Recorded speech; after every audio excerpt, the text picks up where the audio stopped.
Alright guys, so I gave Bungie a couple of days rest. I stopped talking about Marathon because, to be honest, there just wasn't a whole lot of news to talk about.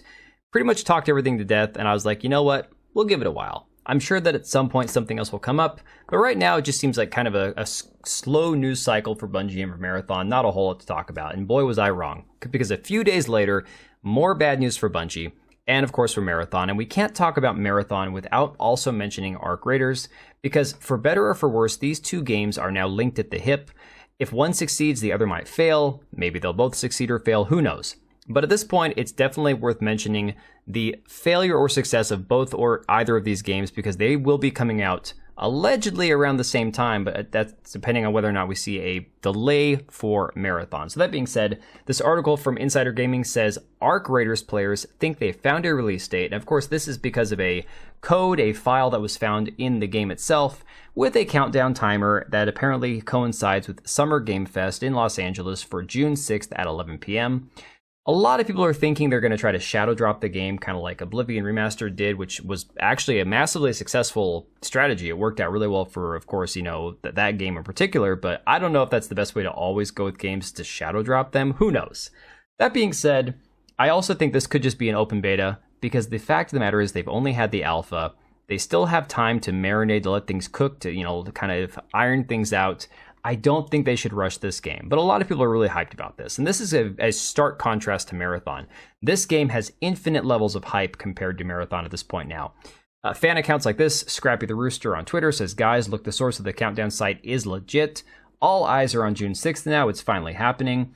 But Clean on Twitter is pushing back, saying, I don't think Arc Raiders will release next month during Next Fest. It makes more sense for them to do an open beta to gather more information, and then refine it again and then release. Trust me, I want the game to be out just as much as the rest of you, and I think this is fair, because it's okay to be excited for something, but realize that certain things take time. You know, good things come to those who wait, and all that good stuff.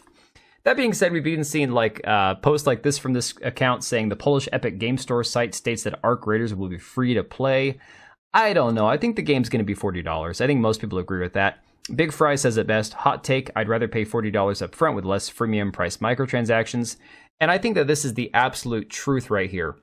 That $40 to $50 window is kind of the sweet spot for all, you know, full price or regular price games. Most people, if it's a good game, if they're excited about it, if they trust the developer, can say, you know what, 40 or 50 bucks, yeah, I'm in. I can spend that kind of money. Which is really telling about Concord, given the fact that for $40 nobody wanted it. That's pretty indicative, I would say, of the issues that game had. Now let's compare how IGN is covering both of these games in their coverage. This article here about Arc Raiders saying, Arc Raiders is the most it's fine game we've played in a while. It's the Toyota Camry of extraction shooters. Very interesting. They also have this one about Marathon saying, can Bungie do to Escape from Tarkov what Fortnite did to PUBG? Escape will make me sweaty. Now, the difference in these articles is that this Marathon preview heavily glazes Bungie, talks about how exciting and how riveting this game was, how the person playing it was addicted to it, and they just couldn't wait for more and to play with their friends and everything else.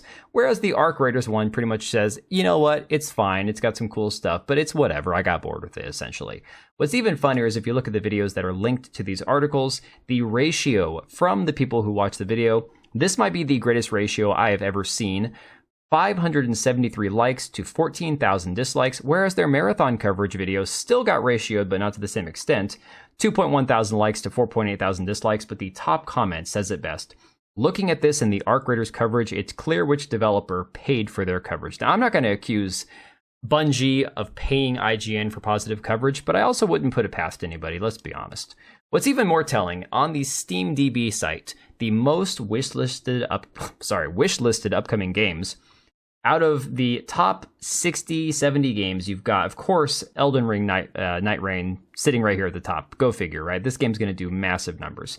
But sitting at number 9, Arc Raiders. Very exciting. There's a lot of people looking forward to this game, a lot of positivity around it. Scroll all the way down to number 58, and then you get to Marathon.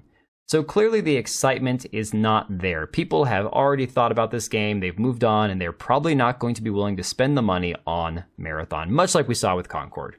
That being said, this is in part due to the fact that Bungie has been caught up in controversy after controversy for a while now, starting really with this whole art theft situation where they got caught stealing art from an independent artist. not really paying them, not giving them credit for it. In fact, trying to cover up their tracks, trying to erase the artist's name and signature in the art itself.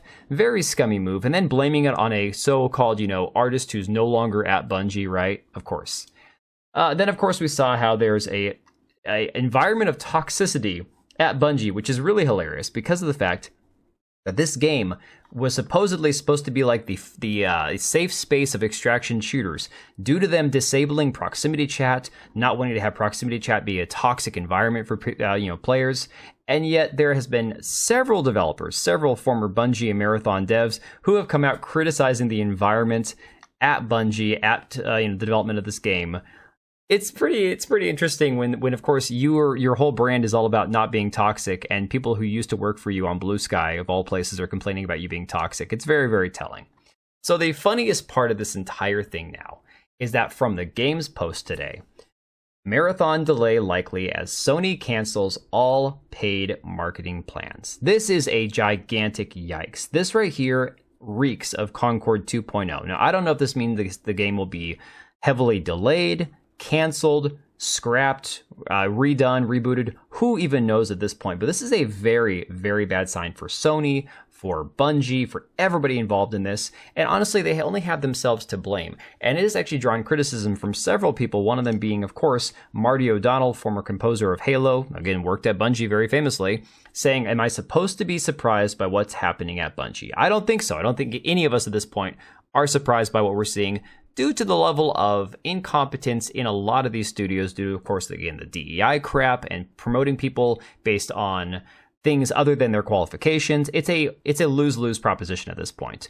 But of course, we also have Asmongold speaking out about it, saying Sony needs to wipe the house if the game flops for Bungie. Just listen to this. I think this is fantastic right here. Put the necessary efforts into ensuring the success and the quality of Marathon. They could take over the company. Yes, bro, they have to do it. And by the way, this would be the biggest thing that they could do. This would be a massive Sony W. That all of the executives at Bungie release a flop game and they lose their golden parachute completely, and that's it. That would be fucking beautiful.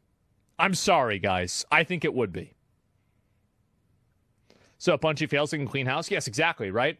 Because and also it sets the stage for any other company that's working under Sony, and they say, if it can happen to Bungie, it can happen to you. Get your shit together. I think that's a good thing. I think most people would agree with that there needs to be some accountability for the massive amount of failures and overspending and the bloated budgets and the extended timeline. Look, we just recently saw one of the writers on Dragon Age Veilguard say that the difference between Dragon Age and Clair Obscur Expedition 33 was that Dragon Age needed more time to cook. Games that are taking 9 to 10 years to develop and costing hundreds of millions of dollars do not deserve more time to cook, let's be honest.